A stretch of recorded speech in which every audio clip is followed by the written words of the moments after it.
Hello and welcome back to our fifth video lecture on chapter 12 electricity. So today we'll be discussing with the new topic which is Ohm's law. So I tell you students that this topic is one of the most important topic and core topic of your chapter. So you can expect a guarantee question from this topic in your board exam. So this topic becomes one of the most important topic. So let us begin with Ohm's law. So Ohm's law को state करने से पहले हम एक example लेते हैं। हम इस एग्जाम्पल की मदद से समझने की कोशिश करेंगे कि ओम जो कि एक वेल नोन फिजिसिस्ट रहे हैं, उन्होंने अपने लॉ में क्या हमें कंसेप्ट पुटअप करके दिया है। So let us take an example. So आप देखोगे हमने एक सेल लिया और हमने एक बल्ब ले लिया। अब हम इस बल्ब को सेल से कनेक्ट कर देंगे। ओके अब हम एज्यूम करते हैं कि हमारे सेल का पोटेंशियल डिफरेंस कितना है 1 वोल्ट। हमारा सेल 1 वोल्ट का सेल है, तो यही पोटेंशियल डिफरेंस किसको मिलने वाला है, बल्ब को मिलने वाला है। सो सेल का एक टर्मिनल हो गया पॉजिटिव और दूसरा टर्मिनल हो गया नेगेटिव। आपको याद होगा हमारे प्रीवियस वीडियो लेक्चर में भी हमने कहा था कि जब पॉजिटिव और नेगेटिव टर्मिनल की बात होती है तो नेगेटिव कौन होते हैं, नेगेटिव होते हैं इलेक्ट्रॉन्स, और पॉजिटिव टर्मिनल में पॉजिटिव कौन होते हैं, atoms which are deficient of electrons. Correct? So atoms are immovable. It is the electrons that move. Correct. So atoms जो पॉजिटिव होते हैं उनमें प्रोटॉन्स प्रेजेंट होते हैं जो एटम्स को पॉजिटिव चार्ज दे सकते हैं, but protons are very heavy and electrons are light and free to move. So यहाँ पर इलेक्ट्रॉन्स मूव करेंगे इस सर्किट में जो करंट को कंट्रीब्यूट करने वाले हैं। तो इस सर्किट में जैसे ही आप सेल को बल्ब से कनेक्ट करोगे तो इस सर्किट की वायर में इलेक्ट्रॉन्स फ्लो करना क्या करेंगे, स्टार्ट कर देंगे। कुछ इस तरह से आप इस डायग्राम में देख सकते हो। तो जैसे आप 1 वोल्ट का पोटेंशियल डिफरेंस आप बल्ब को प्रोवाइड करते हैं तो इलेक्ट्रॉन्स इस सर्किट के वायर में फ्लो करना शुरू कर देते हैं और इस फिनोमेना को हम कहते हैं करंट। सो जैसे ये करंट बल्ब के थ्रू फ्लो होगा, बल्ब ग्लो करना स्टार्ट कर देगा। अब देखिए बच्चों, मान लेते हैं कि हम हमारे सेल का जो पोटेंशियल डिफरेंस है वो 1 वोल्ट की बजाय कितना कर देते हैं, 2 वोल्ट का। तो हम एक ज़्यादा पावर का सेल यूज़ कर रहे हैं, करेक्ट, ज़्यादा पोटेंशियल डिफरेंस का सेल यूज़ कर रहे हैं। सो जैसे आप बल्ब के लिए पोटेंशियल डिफरेंस इंक्रीज़ करोगे तो ये वायर कनेक्शन में जो इलेक्ट्रॉन्स है ये और तेज़ी से क्या करने लग जाएंगे, मूव करने लग जाएंगे। आपको पता होगा हमने पोटेंशियल डिफरेंस में भी बात की थी। पोटेंशियल डिफरेंस क्या करता है, it does the work on the charge. Work done per unit charge is called as potential difference. So potential difference electron को फोर्स अप्लाई करता है और फोर्स अप्लाई करने की वजह से इलेक्ट्रॉन्स घूमने लगते हैं सर्किट के अंदर, करेक्ट। सो अगर सेल का पोटेंशियल डिफरेंस ज़्यादा होगा तो वो इलेक्ट्रॉन को और ज़्यादा पुश करेंगे और ज़्यादा फोर्स अप्लाई करेंगे और इलेक्ट्रॉन्स और ज़्यादा तेज़ी से सर्किट में क्या करने लग जाएंगे, ट्रैवल करने लग जाएंगे। और आपको पता है कि अगर इलेक्ट्रॉन्स तेज़ी से ट्रैवल करेंगे तो सर्किट का करंट क्या हो जाएगा, इंक्रीज़ हो जाएगा, because current is rate of flow of charge. अब मान लीजिए अगर हम हमारे सेल का पोटेंशियल डिफरेंस 2 वोल्ट की जगह 3 वोल्ट कर दें तो आप देख रहे हो हमारे सेल का पोटेंशियल डिफरेंस इंक्रीज़ हो गया है। तो अगर पोटेंशियल डिफरेंस इंक्रीज़ हो गया है तो इलेक्ट्रॉन्स को और ज़्यादा फोर्स मिलने वाला है और इलेक्ट्रॉन्स इस सर्किट में और ज़्यादा तेज़ी से क्या करने वाले हैं, ट्रैवल करने वाले हैं। सो अगर आप पोटेंशियल डिफरेंस इंक्रीज़ करोगे इलेक्ट्रॉन्स और तेज़ी से फ्लो करेंगे और करंट भी क्या हो जाएगा, सर्किट का इंक्रीज़ हो जाएगा। इन द सिमिलर वे अगर हम सेल का पोटेंशियल डिफरेंस बढ़ाकर 4 वोल्ट कर देते हैं तो करंट और ज़्यादा क्या हो जाएगा, मैग्नीट्यूड में इंक्रीज़ हो जाएगा। इलेक्ट्रॉन्स की स्पीड क्या हो जाएगी, बढ़ जाएगी। हमारा rate of flow of charge क्या हो जाएगा, इंक्रीज़ हो जाएगा। सो यहाँ पर आप एक सिंपल कंसेप्ट देख रहे हो कि अगर पोटेंशियल डिफरेंस बढ़ाया जाता है तो करंट भी क्या होने लग जाएगा, सर्किट में बढ़ने लग जाएगा। और यही हमारा ओम्स लॉ है। सो आप देख सकते हो इस सर्किट में जो इलेक्ट्रॉन्स फ्लो हो रहे हैं इस सर्किट में वो एंटी क्लॉकवाइज फ्लो हो रहे हैं, करेक्ट। नेगेटिव से पॉजिटिव की तरफ इलेक्ट्रॉन क्या कर रहे हैं, कंडक्ट कर रहे हैं। नेगेटिव से स्टार्ट हो रहे हैं, प्लस में एंटर कर रहे हैं, फिर नेगेटिव से स्टार्ट हो रहे हैं, प्लस में एंटर कर रहे हैं। सो इलेक्ट्रॉन्स एंटी क्लॉकवाइज कंडक्ट कर रहे हैं। बट एक चीज़ नोट करने वाली है बच्चों, भले ही इलेक्ट्रॉन्स एंटी क्लॉकवाइज कंडक्ट कर रहे हैं तो करंट भी एंटी क्लॉकवाइज ही रहेगा क्योंकि इलेक्ट्रॉन का फ्लो ही करंट होता है। सो यहाँ इलेक्ट्रॉन एंटी क्लॉकवाइज फ्लो कर रहे हैं तो करंट का पाथ भी एंटी क्लॉकवाइज रहना चाहिए। बट हम करंट के पाथ को उल्टा रिप्रेजेंट करते हैं। हम करंट के पाथ को यहाँ पर क्लॉकवाइज रिप्रेजेंट करेंगे, मतलब प्लस से माइनस रिप्रेजेंट करते हैं। So please remember students that electrons actually travel from minus terminal two plus terminal, but the path of current that we show in the circuit is always from plus terminal to minus terminal. ऐसा क्यों? Because ये हमने world wide accepted standard रखा है कि current के path को हम हमेशा कैसे डिनोट करेंगे, पॉजिटिव से नेगेटिव की तरफ ही डिनोट करेंगे। बट रियलिटी में करंट कैसा फ्लो होता है, इलेक्ट्रॉन कैसे फ्लो होते हैं, नेगेटिव से पॉजिटिव फ्लो होते हैं। बट ये नेगेटिव से पॉजिटिव पाथ को हम स्टैंडर्ड वे में रिप्रेजेंट नहीं करते। स्टैंडर्ड वे में हम करंट के पाथ को हमेशा प्लस से माइनस रिप्रेजेंट करते हैं। सो आई होप आपको यहाँ पर समझ में आ रहा होगा इस सर्किट में कि अगर हम पोटेंशियल डिफरेंस बढ़ाते हैं तो करंट भी क्या हो जाता है, बढ़ जाता है। So what we try to understand here is that potential difference and current are directly proportional to each other. You increase the potential difference of the cell, the current through the circuit increases, and this is what is the Ohm's law. Okay, so what is the Ohm's law? The potential difference applied across the conductor is directly proportional to the current flowing through the conductor. So potential difference is directly proportional to current given that the temperature and physical state of the conductor remains same. अब ये temperature and physical state remains the same का मतलब क्या? ये हम हमारे next video lecture में detail में बात करने वाले हैं कि अगर हमारे कंडक्टर का टेम्परेचर चेंज हो जाता है या बढ़ जाता है, या हमारे कंडक्टर के डायमेंशंस चेंज हो जाते हैं, जैसे हमारे मेटल वायर की थिकनेस बढ़ जाती है, या मेटल वायर हम बहुत ज़्यादा पतला यूज़ करते हैं, या मेटल वायर की लेंथ हम ज़्यादा इस्तेमाल करते हैं। सो ये जो फिज़िकल डायमेंशन है, फिज़िकल स्टेट है हमारे वायर का, अगर ये चेंज हो जाता है तो क्या हमारे करंट को अफेक्ट करेगा क्या? ये हम हमारे नेक्स्ट वीडियो लेक्चर में बात करने वाले। बट फिलहाल हमारे स्टेटमेंट का जो पहला फ्रेज़ है, potential difference applied across the conductor is directly proportional to current, ये हमें यहाँ पर आज समझना है। तो हम यहाँ देख रहे हैं सर्किट डायग्राम में भी with the help of animation कि अगर हम पोटेंशियल डिफरेंस बढ़ा देते हैं तो सर्किट का करंट भी क्या हो जाता है, बढ़ जाता है। अगर हम हमारा एक्सप्रेशन देखें V directly proportional to I को, तो यहाँ पर हम जब प्रोपोर्शनैलिटी को इक्वालिटी में कन्वर्ट करते हैं, so we introduce a constant R, so our equation becomes V is equal to IR। आपको याद होगा 9th स्टैंडर्ड में भी यूनिवर्सल लॉ ऑफ ग्रेविटेशन में हम प्रोपोर्शनैलिटी को इक्वालिटी में कन्वर्ट करते थे तो हम capital G as a constant introduce करते थे। वो कैपिटल G क्या होता था, यूनिवर्सल ग्रेविटेशनल कांस्टेंट। वैसे ही यहाँ पर V डायरेक्टली प्रोपोर्शनल I के इक्वेशन को जब हम इक्वालिटी में कन्वर्ट कर रहे हैं, we introduce a constant called as capital R, and this constant is called as the resistance of conductor। Okay, so यहाँ पर ये रेजिस्टेंस ऑफ कंडक्टर, आपको याद होगा हमने ये टर्म इलेक्ट्रिक सर्किट सिंबल्स में भी यूज़ किया था। ओके, सो आज हम ये रेजिस्टेंस को भी समझने वाले हैं। So this R is a constant called as resistance of conductor, and in this way our Ohm's law equation becomes V is equal to IR। So this is the standard way to represent Ohm's law in equation form। सो इस circuit diagram में, हमारे circuit diagram में register कौन है? सो याद रखना बच्चों, हमारे सर्किट डायग्राम में जो हमारा बल्ब का जो फिलामेंट है, जो अंदर आप देख सकते हो, ये हमारे बल्ब का फिलामेंट रजिस्टर है जो कि इलेक्ट्रॉन को रजिस्ट करने की कोशिश करेगा। अब आप बोलोगे कि बल्ब का फिलामेंट रेजिस्ट करने की कोशिश क्यों करेगा? उसे तो ग्लो होना है, तो इलेक्ट्रॉन ने तो फ्लो करना चाहिए, तो वो उसे रेजिस्ट क्यों कर रहा है? सो बच्चों एक चीज़ ध्यान रखना, हम कह रहे हैं कि बल्ब का फिलामेंट इलेक्ट्रॉन को रेजिस्ट करेगा। हम ये नहीं कह रहे कि बल्ब का फिलामेंट इलेक्ट्रॉन को रोकेगा, वो सिर्फ एक थोड़ा बहुत रेजिस्टेंस ऑफर करेगा। जस्ट लाइक आपको पता है कि हम किसी स्मूथ और स्लिपरी सरफेस पर इजीली चल नहीं सकते, करेक्ट? आइसी सरफेस पर, स्लिपरी सरफेस पर हम खुद इजीली वॉक नहीं कर सकते। वॉक करने के लिए हमारे सरफेस पर थोड़ा बहुत फ्रिक्शन होना ज़रूरी होता है, correct? So for balancing ourselves we require friction on the surface. In the same way यहाँ पर बल्ब को ग्लो करने के लिए उसके अंदर फिलामेंट का अपना रेजिस्टेंस होना ज़रूरी है। फिलामेंट में अगर रेजिस्टेंस नहीं होगा तो बल्ब हीटअप नहीं होगा और वो ग्लो नहीं कर पाएगा।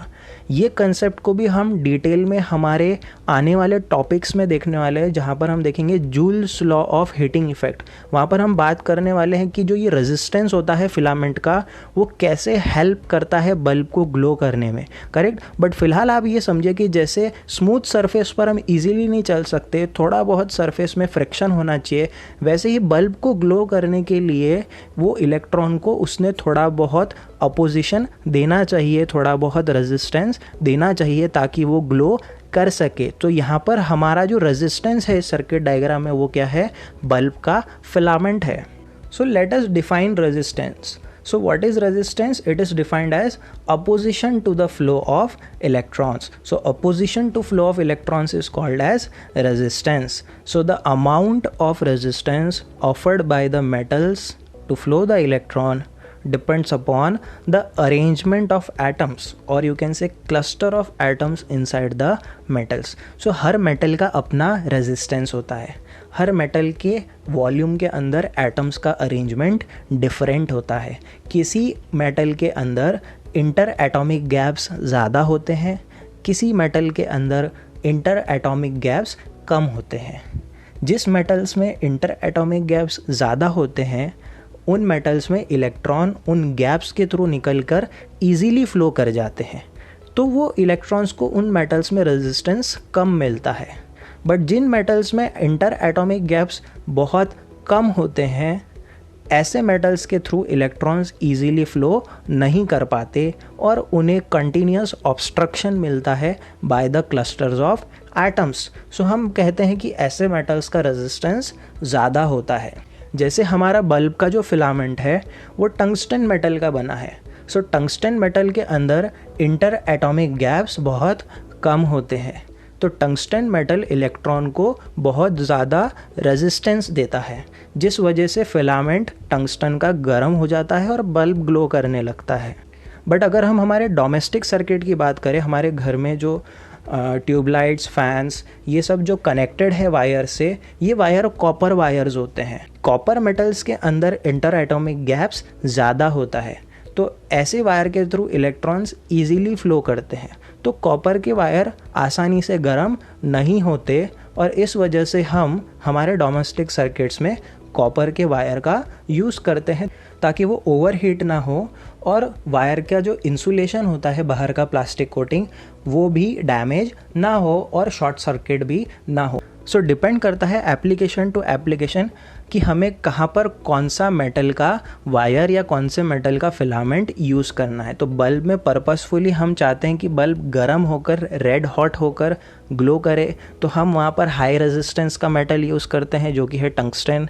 हमारे डोमेस्टिक सर्किट के जो वायर कनेक्शंस है वहाँ हम चाहते हैं करंट इजीली फ्लो हो, वायर गर्म होकर मेल्ट ना हो जाए या उसकी बाहर की जो इंसुलेशन है वो मेल्ट ना हो जाए ताकि शॉर्ट सर्किट ना हो जाए घर के अंदर, तो हम वहाँ पर कम रेजिस्टेंस वाला कॉपर वायर यूज़ करते हैं। So it depends, correct. So it is important for us to know the knowledge of resistance. So depending upon metal to metal we can make use of different metals for various purposes.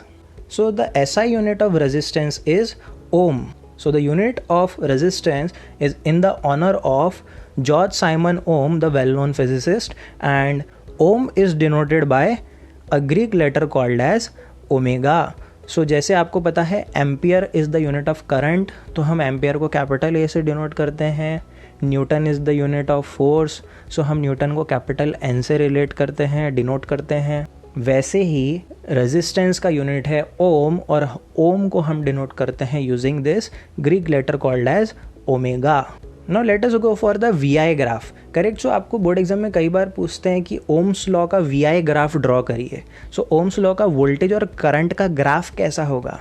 सो आप देखिए, हमने यहाँ पर x और Y axis ले लिया। X axis पे हमने वोल्टेज ले लिया या potential difference, correct. Potential difference can also be called as voltage, okay, they are one and the same. So हमने एक्स एक्सिस पे पोटेंशियल डिफरेंस ले लिया, वाई एक्सिस पे करंट ले लिया। तो जैसा हमें पता है as per Ohm's law, V and I are directly proportional to each other, V is directly proportional to I, मतलब जैसे जैसे V बढ़ेगा वैसे वैसे करंट बढ़ेगा, तो हमारा VI ग्राफ कैसा होना चाहिए, स्ट्रेट लाइन होना चाहिए। तो ये स्ट्रेट लाइन हमें बता रहा है कि जैसे जैसे वोल्टेज बढ़ रहा है वैसे वैसे करंट भी बढ़ रहा है। So what are the conclusions that can be drawn from this graph? The first conclusion is कि ये ग्राफ हमें डायरेक्टली एक बात सजेस्ट कर रहा है that V is directly proportional to I। You increase the potential difference, the current also increases. The second conclusion is that the graph is obviously a straight line for the conductors. Next we go for the Ohm's law circuit. So board exam में कई बार ऐसे भी पूछते हैं draw the Ohm's law circuit diagram. So कुछ इस तरह से आपको बोर्ड एग्जाम में Ohm's law का सर्किट ड्रॉ करना पड़ेगा। आप देख सकते हो बहुत सिंपल सर्किट है। यहाँ पर हमने back to back cells connect किए सीरीज़ में। ओके, सो ये बैटरी, इसे हम बैटरी कह सकते हैं। यहाँ पर आप देख सकते हो एक रजिस्टर कनेक्टेड है। आपको पता है इलेक्ट्रिक सर्किट सिंबल में भी हमने रजिस्टर को कुछ इस तरह से डिनोट किया था। ये रजिस्टर क्या है? ये रजिस्टर कोई भी डिवाइस हो सकता है। जैसे अभी कुछ स्लाइड्स पहले हमने देखा था, ये रजिस्टर क्या था? हमने रजिस्टर की जगह क्या यूज़ किया था? बल्ब यूज़ किया था। सो आप जब रजिस्टर को यहाँ पर सिंबॉलिक फॉर्म में डिनोट करते हैं तो ये रजिस्टर कोई भी हो सकता है। बल्ब हो सकता है, फ़ैन हो सकता है, ट्यूबलाइट हो सकता है, मिक्सर हो सकता है, कोई भी डिवाइस रजिस्टर का काम कर सकता है। करेक्ट? हर डिवाइस अपने थ्रू करंट को फ्लो करने में थोड़ा बहुत अपोजिशन देता ही देता है। जैसे हम वॉक करते हैं तो वॉक करते वक्त हमारा फुट का सरफेस के साथ फ्रिक्शन होता है। जब कार मूव करती है तो टायर का भी सरफेस के साथ फ्रिक्शन होता ही होता है। इन द सेम वे जब इलेक्ट्रॉन्स किसी वायर के थ्रू, किसी कंडक्टर के थ्रू, किसी डिवाइस के थ्रू फ्लो करते हैं तो वो भी थोड़ा बहुत फ्रिक्शन एटम के साथ एक्सपीरियंस करते हैं, और उस फ्रिक्शन को ही हम क्या कहते हैं? रेजिस्टेंस कहते हैं। तो कोई भी डिवाइस को आप पावर सप्लाई दीजिए, वो डिवाइस अपने आप क्या कहलाया जाएगा? रेजिस्टर कहलाया जाएगा। ओके, क्योंकि वो थोड़ा बहुत तो इलेक्ट्रॉन को, करंट को अपोज करेगा ही करेगा। सो यहाँ पर जब हम R लिख रहे हैं तो ये R क्या हो सकता है हमारा? ये कोई भी डिवाइस हो सकता है। तो हमारे डिवाइस के अक्रॉस पोटेंशियल डिफरेंस मेजर करने के लिए हमने वोल्टमीटर लगा दिया, और हमारे सर्किट में जो करंट फ्लो कर रहा है उसको मेजर करने के लिए हमने यहाँ पर एमीटर कनेक्ट कर दिया। Okay, so ammeter is use to measure current, voltmeter is use to measure the potential difference. So जैसे जैसे हमारा पोटेंशियल डिफरेंस बढ़ता जाएगा वैसे वैसे हम नोट कर सकते हैं कि हमारा करंट भी क्या होता जाएगा? बढ़ता जाएगा। सो ये सर्किट के मदद से हम ओम्स लॉ को वेरीफाई कर सकते हैं। हम यहाँ पर सेल का वोल्टेज बढ़ा सकते हैं। सो मान लीजिए हमने सिर्फ एक सेल को सर्किट से कनेक्ट कर दिया, तो एक सेल की वजह से पोटेंशियल डिफरेंस आप यहाँ मेजर कर सकते हो कंडक्टर के अक्रॉस, और अकॉर्डिंगली करंट भी आप मेजर कर सकते हो। अगर आपने मान लीजिए दो सेल्स को एक साथ कनेक्ट कर दिया कुछ इस तरह से, सो जैसे ही दो सेल को कनेक्ट करोगे पोटेंशियल डिफरेंस बढ़ेगा, करंट भी बढ़ जाएगा। वैसे ही आप 3 सेल्स को कनेक्ट कर सकते हो, अकॉर्डिंगली 4 सेल्स को भी कनेक्ट कर सकते हो। तो सर्किट का पोटेंशियल डिफरेंस जैसे जैसे बढ़ेगा सर्किट का करंट भी क्या होता जाएगा? बढ़ता जाएगा। और इस तरह से हम ओम्स लॉ को इस सर्किट की मदद से एक्सपेरिमेंटली वेरीफाई कर सकते हैं। सो आपको ये डायग्राम अच्छे से ड्रॉ करना है, इसे याद रखना है, बहुत इंपॉर्टेंट डायग्राम है। एक चीज़ आप नोट करोगे, हम जब वोल्ट मीटर को जो साइन दे रहे हैं प्लस और माइनस, इस साइन को भी देने का एक लॉजिक होता है। वैसे ही एमीटर का भी आप साइन देख सकते हो प्लस और माइनस। ये प्लस और माइनस देने का लॉजिक आपको एक ध्यान रखना है कि जब भी करंट एंटर करता है, करेक्ट, जिस टर्मिनल पे करंट एंटर करता है एमीटर को, वो टर्मिनल हमारा पॉजिटिव होता है, और जब करंट एग्जिट करता है जहाँ से, वो टर्मिनल हमारा क्या होता है? नेगेटिव होता है। सो ऑब्वियस ही बात है कि रजिस्टर में भी जो करंट एंटर कर रहा है यहाँ से, तो करंट एंटरिंग होगा पॉजिटिव, करंट लीविंग होगा नेगेटिव। एमीटर के लिए भी करंट एंटरिंग हो गया हमारा पॉजिटिव और करंट लीविंग हो गया हमारा नेगेटिव। सो आप देख रहे हो रजिस्टर का पॉजिटिव जो है ये वोल्टमीटर को मिल गया प्लस, और रजिस्टर का नेगेटिव वोल्टमीटर को मिल गया माइनस। तो हमने रजिस्टर को प्लस माइनस बताने की बजाय हमने वोल्टमीटर के अक्रॉस प्लस और माइनस को इस तरह से शो कर दिया। So current entering is positive and current living is negative. इस लॉजिक से आपको प्लस और माइनस को डिनोट करना है। बच्चों एक चीज़ और ध्यान रखने वाली बात है कि कभी गलती से भी वोल्टमीटर के थ्रू करंट का पाथ शो मत करना, आपका डायग्राम रॉन्ग हो जाएगा। Correct? Voltmeter never draws, never absorbs any current for itself. Voltmeter का काम सिर्फ और सिर्फ पोटेंशियल डिफरेंस मेजर करना है। वोल्ट मीटर करंट को कंज्यूम नहीं करता, तो वोल्ट मीटर के थ्रू कभी करंट का पाथ शो मत करना। So this is your Ohm's law circuit. So I hope आपको ओम्स लॉ का टॉपिक आज समझ में आया होगा। आज जितने भी स्लाइड्स में हमने जो पॉइंट्स देखे हैं वो आप उनको लिख सकते हो, मेंटेन कर सकते हो, अपने फ्यूचर रेफरेंस के लिए स्टडी कर सकते हो। ये बहुत इंपॉर्टेंट टॉपिक है। Will come up with more topic in the next video lecture. Till then, do subscribe the channel and stay tuned for the next video lecture.